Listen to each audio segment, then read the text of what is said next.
میں یہاں دونوں زاویوں سے چند معروضات آپ کی خدمت میں عرض کروں گا۔ کرامتیں بیان کرنے والے بھی پنجابی کا لفظ بولوں گا ہاتھ ہی مکا چھوڑتے ہیں۔ کرامتوں کے بیان کے نام پر جن حماقتوں کا مظاہرہ کیا جاتا ہے وہ اپنی جگہ محل نظر اور قابل گرفت امر ہے، لیکن اس کا یہ مطلب نہیں کہ کرامت ہوتی نہیں، اور اس کا یہ مطلب بھی نہیں کہ جسے تیری عقل تسلیم نہ کرے تو ہر اس چیز کا انکار کر دے۔ اگر آپ یہ بات کریں گے تو پھر بہت سارے سوال جنم لیں گے۔ میں یہاں المینار مسجد میں بول رہا ہوں، ٹینچ باٹا راولپنڈی میں بول رہا ہوں، میری یہ بات جب لائیو جاری ہوتی ہے ایک چھوٹے سے کیمرے کے ذریعے، یہاں سے بیٹھ کے میری بات امریکہ والے بھی سن رہے ہیں، برطانیہ والے بھی سن رہے ہیں، یورپ والے بھی، اور مزے کی بات این اس لمحے سن رہے ہیں جس لمحے میں بول رہا ہوں، انہی لمحات اور لحظات میں سن رہے ہیں جن لمحات اور لحظات میں گفتگو کر رہا ہوں۔ اس بات کا آپ مشاہدہ کر رہے ہیں، اس بات کو آپ ملاحظہ کر رہے ہیں، اس بات کو آپ آبزرو کر رہے ہیں، موبائل آپ کے ہاتھ میں ہے۔ لیکن میں ابھی آپ سے کہوں گا ایک لمحے کے لیے اپنی رخش فکر کو 100 سال پیچھے لے جائیں۔ کیا 100 سال پہلے کے انسان چاہے وہ ممبر پر بیٹھا ہو یا یونیورسٹی کالج میں کھڑا ہو اس کے روسٹم پر، اگر اس کے سامنے کوئی یہ بات کرے کہ جی کیا یہ ممکن ہے کہ آپ اس وقت یہاں بولیں اور آپ کی بات ہزاروں میل کے فاصلے پر، وہ بندہ سنے جو ایمان کے نور سے بھی محروم ہے۔ یہاں کرامت کا تعلق تو صرف عام مومن کے ساتھ بھی نہیں، اولیاء کے ساتھ ہے نا۔ میں یہاں بات یہ کر رہا ہوں کہ میری یہ بات تو اس کیمرے کے ذریعے وہ جو امریکہ برطانیہ یا دنیا کے جس بھی کونے میں سننے والے ہیں ان کے سننے کے لیے تو مسلمان ہونا بھی ضروری نہیں، بلکہ یہ چیز انٹرنیٹ تو ایجاد ہی مسلمز کی نہیں ہے، تو وہ نور ایمان سے بھی محروم، اس کے باوجود وہ سن رہا ہے۔ تو ولی کے سننے کا انکار کرتا ہے۔ اس کیمرے نے تو ثابت کر دیا کہ اگر یہ چھوٹی سی ٹیکنالوجی انوالو ہو جائے تو ایک کافر بھی میری بات یہاں سے وہاں تک سن سکتا ہے، جو آج سے 100 سال پہلے کے لوگوں کے لیے مشکل نہیں، ناممکن تھی، ڈیفیکلٹ نہیں، امپاسبل تھی۔ تو میرے عالی وقار دوستوں میں عرض کرنا چاہتا ہوں، اگر یہ ٹیکنالوجی ایک چھوٹی سی چپ، ایک چھوٹی سی سم، اگر اس کی مدد سے چند سگنلز جو آپ کے بوسٹر سے اسے ریسیو ہوتے ہیں، اگر ان سگنلز کی مدد سے اگر میری بات یہاں سے ہزاروں میل کے فاصلے پہ سنی جا سکتی ہے، تو مجھے بتاؤ روحانیت کے وہ سگنل جو میرے مصطفیٰ کے سینے سے نکلتے ہیں اور اولیاء کرام کے دل اور دماغ میں اترتے ہیں، کیا ان سگنلز کے اندر وہ سٹرینتھ اور وہ طاقت نہیں؟ میں عرض کروں گا کہ اسلام افراط و تفریط دونوں سے بچاتا ہے، دونوں سے روکتا ہے۔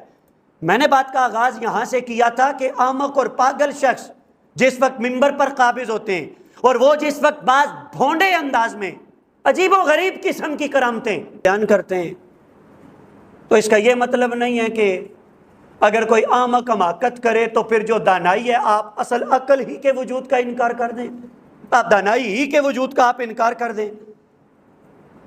اگلی بات یہ بھی عرض کر دوں، کرامتیں ولی اپنی ماؤں کو نہیں دکھاتے، کرامتیں اولیاء کرام اپنے ابووں کو نہیں دکھاتے۔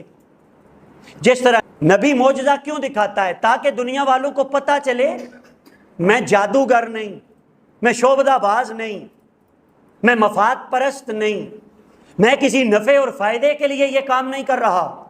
وہ معجزہ اس لیے دکھاتا ہے کہ یہ انسانی عقل سے ماوراء طاقت کا میں اظہار کروں گا۔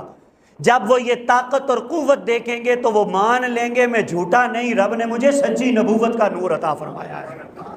اسی طرح ولی کرامت بھی تب دکھاتا ہے جب اس کے کرامت دکھانے کی وجہ سے جو ایمان سے محروم ہیں انہیں ایمان کی روشنی نصیب ہو رہی ہو، یا جو کمزور ایمان والے ہیں اللہ ان کے ایمان کو استحکام عطا فرما رہا ہو۔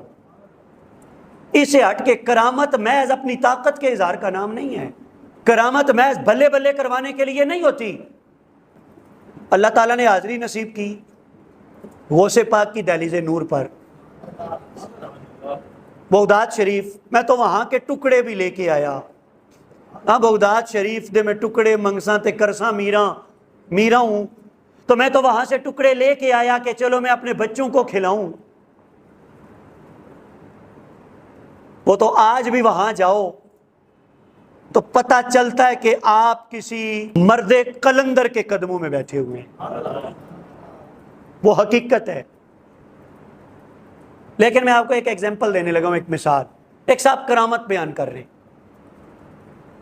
کہ غوث پاک ماں کے پیٹ میں تھے, آپ کی والدہ کہیں باہر نکلیں. اب اندازے بیان دیکھیں, کرامت بیان کرنے کا انداز, کرامت بھی دیکھیں اور بیان کرنے کا انداز بھی دیکھیں. جی غوث پاک کی والدہ بہت حسین و جمیل تھیں, الیاذ باللہ, مشہور لوگ بیٹھے ہوئے ہیں, آپ پڑھے لکھے لوگ ہیں, دانا لوگ ہیں.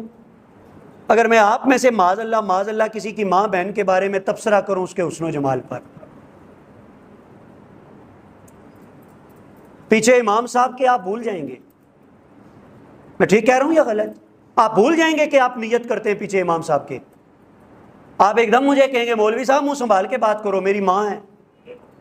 اگر تیری ماں کے حسن پر کوئی تبصرہ کرے تو تجھے گوارا نہ ہو تو ظالم تو یہ تو سوچ, تو کس کی ماں کے بارے میں تو تبصرے کر رہا ہے؟ تو کہا جی وہ بازار سے گزر رہی تھی, الیاذ باللہ. ابھی اس بات کا بھی اندازہ کریں, وہ بازار سے گزر رہی تھی. ان ہستیوں کی مائیں بازاروں میں نہیں جایا کرتی تھی. اور پھر جی وہ ایک شخص کی نظر پڑی تو اس کی نیت خراب ہوئی ان کی والدہ کو دیکھ کر. میں پھر کہوں گا اندازے بیان دیکھیں آپ, اور اس کو معاذ اللہ کرامت کے طور پر بیان کیا جا رہا ہے. تو کہتے جی غوث پاک ماں کے پیٹ میں تھے, وہاں سے نکلے, تلوار پکڑی اور جا کے اس کو قتل کر دیا, اور پھر واپس پیٹ میں چلے گئے. مجھے بتائیں اس کرامت کا کیا تعلق ہے میرے رب کے دین کے ساتھ؟ اس کا کیا تعلق ہے مقام ولایت کے ساتھ؟ آپ نے تو کرامت کے نام پر, بیان کرامت کے نام پر حماقتوں کی انتہا کر دی.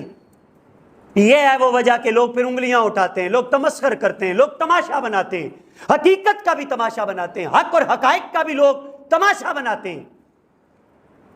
اور پھر جو مطلق کرامتوں کا انکار کرنے والے ہیں, پھر ان کا بازاری انداز آپ دیکھیں, ان کا چھچورا انداز آپ دیکھیں, بچکانہ انداز, کہ وہ جس وقت ممبر پہ بیٹھ کے مذاق اڑاتے ہیں تو وہ بھول جاتے ہیں کہ میں اس مسند پہ بیٹھا ہوں جس مسند کی نسبت نبیوں کے تاجدار محمد عربی کے ساتھ ہے.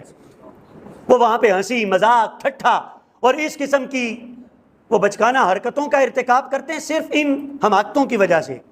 لیکن اس کا یہ مطلب نہیں, میں پھر کہوں گا, کہ کرامت کا وجود نہیں. اس کا یہ مطلب نہیں کہ چلو میں کرامت بیان کرنے لگا ہوں نا. کچھ غیر مسلم ایک خاص مذہب کے ساتھ ان کا تعلق تھا, وہ آئے دارالخلافت بغداد میں, انہوں نے کہا جی کہ ہم نے مذاہب کے حوالے سے گفتگو کرنی ہے. اسلام سچا ہے یا ہمارا مذہب سچا ہے؟ ہم چوٹی کے اپنے مذہب کے علماء ہیں, آپ چوٹی کے اپنے مذہب کے علماء کو بلائیں. بادشاہ نے جو علماء میسر آئے انہیں تو جمع کیا, لیکن بادشاہ کو تلاش تھی حضرت سیدنا امام شافعی علیہ رحمہ کی. ادھر ادھر بندے دوڑائے, وہ ملے نہ. اندر سے بادشاہ پریشان, علماء تو اور بھی تھے, اندر سے بادشاہ پریشان, کروں کیا؟ لیکن عین جس وقت مباحثے اور مذاکرے کا ٹائم آیا, وقت آیا, تو دیکھا حضرت سیدنا امام شافعی اپنا مصلی کندھے پہ رکھا ہوا وہاں آ نکلے. اس کے جان میں جان آئی, بھاگا ہوا آیا, اس نے کہا کہ جی حضرت یہ معاملہ پیش ہے اور ہم نے مناظرے کی جگہ طے کی ہے دریائے دجلہ کے کنارے, مہربانی کریں آپ ان سے گفتگو کریں. آپ نے فرمایا اللہ کے دین کا معاملہ ہے, اس کی عزت اور وقار کا سوال ہے, شافی ضرور گفتگو کرے گا, تیار. آپ تشریف لے گئے, ایک طرف وہ ایک طرف یہ. حضرت امام شافعی جب گفتگو شروع ہونے لگی تو آپ نے ارشاد فرمایا کہ ایسا کرتے ہیں گفتگو یہاں نہیں کرتے, دریا کے اندر گفتگو کریں گے. انہوں نے کہا جی یہ کیسے ممکن ہے دریا کے اندر گفتگو کریں؟ حضرت امام شافعی علیہ رحمہ نے اپنا مصلی اپنے غلام کو دیا اور فرمایا کہ جاؤ جا کے اسے دریا کے درمیان میں بچھا دو. اب دریا کی فطرت ہے کہ دریا بہہ رہا ہوتا ہے, جو چیز اس کے اوپر آئے وہ بھی بہہ جاتی ہے. مصلی غلام بچھا رہا ہے لیکن مصلی امام شافعی کا ہے. جب اس نے بچھایا تو دریا مصلے کو بہا نہ سکا، مصلہ ایک جگہ پہ ٹھہر گیا۔ حضرت امام شافعی اٹھے کنارے سے تو دریا کے اندر نہیں اترے، دریا کی موجوں پہ ایسے چلنے لگے جیسے خشکی پہ چلا جاتا ہے۔ چلتے چلتے آپ نے جوتے وہاں اتارے جیسے مصلے پہ بیٹھنے سے پہلے جوتے اتارے جاتے ہیں، وہ بھی پانی کے اوپر، اور پانی کی موجیں جوتوں کو بھی بہا کے نہیں لے جا رہی۔ حضرت امام شافعی پانی کے اوپر مصلے پہ بیٹھے، پہلے 2 رکعت نماز نفل ادا کی، نفل ادا کر کے ہاتھ رب کی بارگاہ میں اٹھائے، دعا مانگی، پھر ان سے کہا آ جاؤ اب مناظرہ کرتے ہیں۔ اس کے بعد پھر مناظرہ کون کرے؟ ان سب نے کہا کہ ہم مناظرہ کرنے کے قابل ہی نہیں رہے، پہلے آپ باہر آئے، ہمیں دین محمد کا کلمہ پڑھا دیں۔ وہ جتنے لوگ تھے کلمہ پڑھا۔ یہ ہے کرامت کی روح اور یہ ہے مقصد کرامت۔